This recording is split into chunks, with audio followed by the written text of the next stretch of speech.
Decision Makers TV, now in its second season, has interviewed over 50 top executives operating all over the world.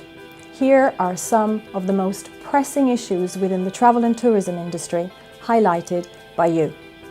I think legislation is the biggest issue at the moment. I think that the tax situation is still a big issue, APD. I think that there has to be some sort of parity around protection for consumers, and I think the consumers need to understand where they're protected, where they're willing to do away with that protection in favour of other means, whether it be through their credit card purchases, etc. We're incredibly stupid in the way in which we tax tourism. The tour operator's margin scheme, a phrase that induces narcolepsy in even the brightest soul. Well, for me, and I think it's been quite well documented, it's the whole bonding issue. It's a mess. We have atoll bonding for flights. And genuinely speaking, you ask any person in the street, they haven't got a clue really whether they're bonded, not bonded. And we've not, as a lobby, we've not been good putting together our story and defending our position. Maybe beginning to show signs with APD that we can actually, if we get our act together, we can start to influence people, people in power to make the right decisions or to make better decisions for the industry.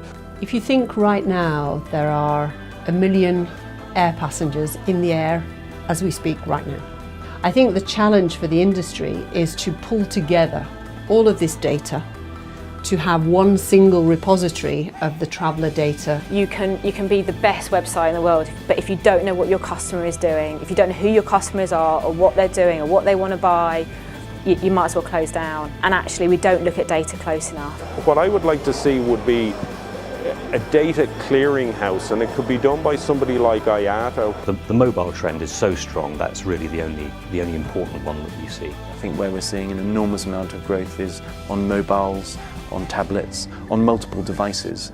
And I think that companies who are doing well and are growing are embracing this change and are trying to lead and pioneer products that are relevant to consumers on the mobile.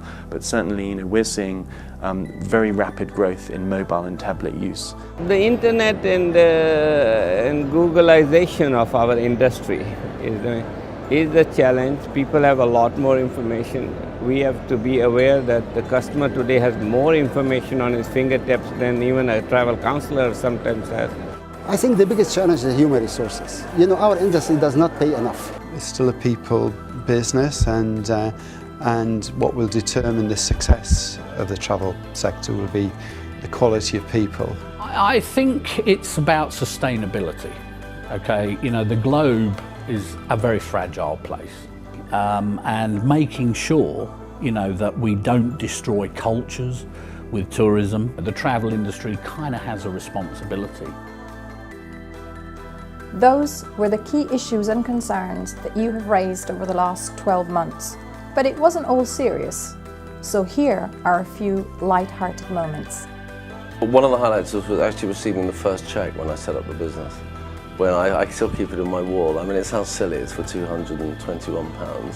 But probably more meaningful was seeing mountain gorillas in Zaire, now Congo, and Kahuzi-Biega National Park.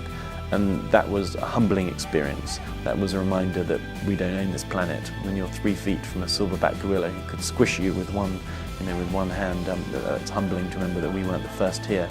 I probably would start advising them not to get involved in the industry, and that the world needs more plumbers, frankly.